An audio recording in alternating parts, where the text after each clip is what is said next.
Thank you. Thank you all for your testimony today. Thank you, Senator Coons. Senator Hawley. Thank you, Mr. Chairman. Thanks to the witnesses for being here. Ms. Gaines, I want to start with you. Thank you for your courage in being here today. Thank you for your courage and advocacy for women. You have been subjected to an unbelievable amount of abuse. You talk about intimidation, threats of violence. You have suffered it. I want to put up here a picture so everybody can see it. This was the welcome you were treated to at San Francisco State University just a couple of months ago when a mob assembled where you were supposed to speak, I believe for over 3 hours, screamed, threatened you, barricaded you in a room. Do I have that basically correct? Yes. I was held for ransom for 3.5 hours by hundreds of these protesters, as you see on the board. They demanded that I had to pay them money if I wanted to make it home to see my family safe again. The law enforcement in San Francisco, I respect, and I think law enforcement is what's brave, not me, and I respect all law enforcement, but the law enforcement I was met with in San Francisco, in my opinion, failed miserably in effectively doing their job. They had mentioned that it was not ideal for them to be seen as anything other than an ally to this community, and that was made very obvious in the treatment and effectiveness of removing me safely from that situation. Why were you threatened and barricaded into a room and held for ransom for hours on end? I mean, what was it you were saying that was so terrible? I was invited to speak on my experience of my senior year in competing against a male. Nothing opinionated about what I shared. It was sheerly the exact lived experience of what me and my teammates and fellow competitors dealt with. And so I spoke. After my speech, there was, of course, a lot of protesters in the room, which I'm totally fine with people protesting. It's their right to protest. But what I'm not fine with is when it does turn violent in the way that it did. Because protesters afterwards, they rushed into the room. They turned off the lights. They rushed to the front. Myself and others were assaulted, and that's ultimately when I was held for hostage for 3.5 hours. This is unbelievable, unbelievable. Thank you for your courage in the midst of that. Let's talk a little bit about the message that you were sharing, and you started to talk about it in your opening statement. Just tell us about your experience, because nobody can question your experience. I don't think anybody sitting at the table, and certainly nobody at this podium, has had the experience that you have had. You were talking about just the incredible surprise, shall I say, to put it gently, of finding a biological man, a 6'4" biological man in your locker room and having to accept that without being asked about it, without being told about it even. What was that like for you? Tell us about that. Again, we only became aware we would be undressing next to a man was when we had to see a man undressing while we were simultaneously undressing. And so I immediately left the locker room and I went up to one of the officials on the pool deck. And I said, what are the guidelines to allow a man into our locker room? I know the guidelines for the competition, but what are the guidelines for the locker room? And he so nonchalantly said back, oh, we actually got around this by making locker rooms unisex. And so I'm thinking to myself in these brief moments, first and foremost, you just admitted this is a male by acknowledging how you had to change your rules to make the locker rooms unisex. You acknowledge that we do not share the same sex, first and foremost. Secondly, unisex? Any man could have walked into our locker room, any coach, any official, any man who wanted to would have had full reins to, and bare minimum, we weren't forewarned about it. And that's the traumatizing part. Of course, the experience in and of the locker room itself is traumatizing, but I think for me, it was so easy for them to dismiss our rights to privacy. Senator Durbin, in your opening statement, you had mentioned this rhetoric. It's you had mentioned that what message does it send to trans individuals? And my combat to that is what message does this send to women, to young girls who are denied of these opportunities? So easily their rights to privacy and safety thrown out of the window to protect a small population, protect one group as long as they're happy. What about us?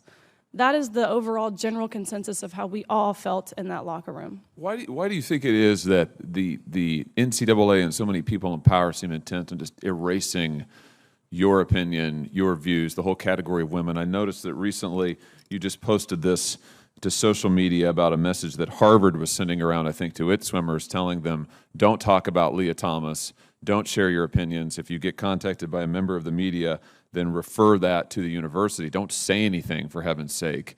Tell us about this. I mean, this has been your experience over and over and over. You're told as a woman to shut up, don't say anything. What's that like? that is continually happening. And if we do speak up, you're immediately labeled as some name. They will call you everything under the sun, whether it's transphobic, homophobic, racist, white supremacist, domestic terrorist. They will throw them all at you in hopes to deter you, in hopes to silence you. Leah Thomas's teammates, they were forced every single week to go to mandatory LGBTQ education meetings to learn about how just by being cisgender, they were oppressing Leah Thomas. They were told that they're not allowed to take a stance because their school has already taken their stance for them.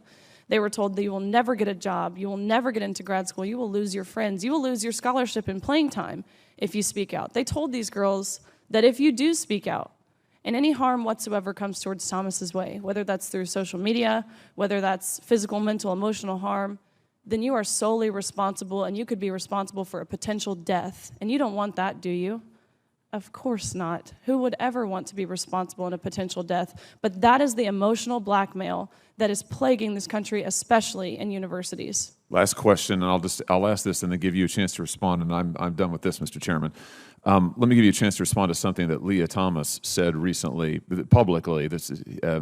She said this publicly. They're using, this quote now, they're using the guise of feminism, they meaning you, using the guise of feminism to sort of push transphobic beliefs, meaning you advocating for women, women's rights is actually just a cover for transphobia. Do you want to respond to that? Feminism is not a fluid term.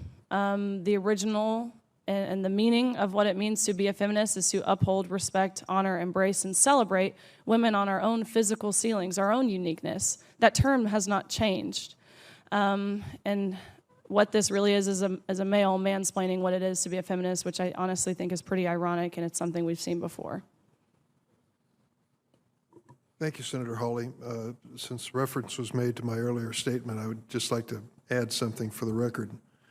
There is no evidence that transgender athletes are an issue in certain levels of sports.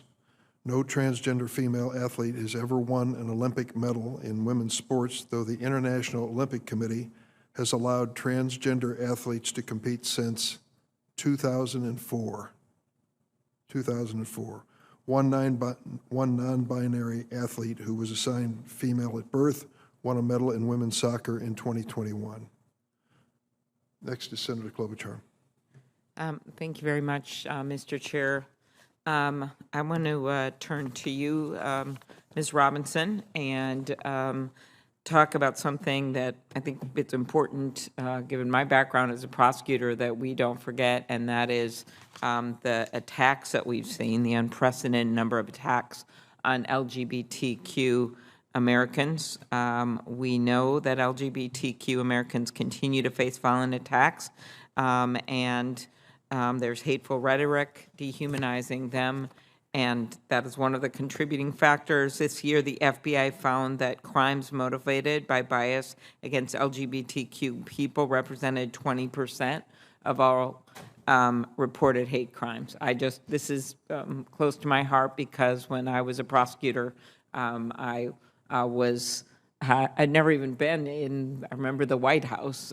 President Clinton was president, and he introduced the hate crimes bill, and I got to meet the family of Matthew Shepard. They were there along with the police who investigated the case.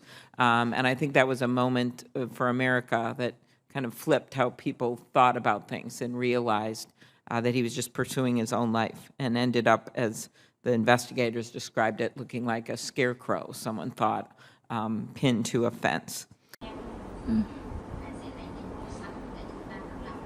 Mình sẽ kết thúc bằng một mũi móc xích nha. Ok. Cắt.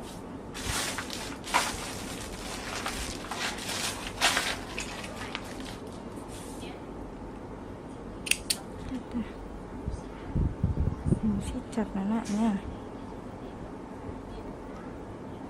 Siết chặt. Này nữa. Rồi, mình sẽ lấy kim để giấu cái sợi chỉ thừa này đi. Mọi người nhìn thấy bông hoa không? Sẽ lấy kim.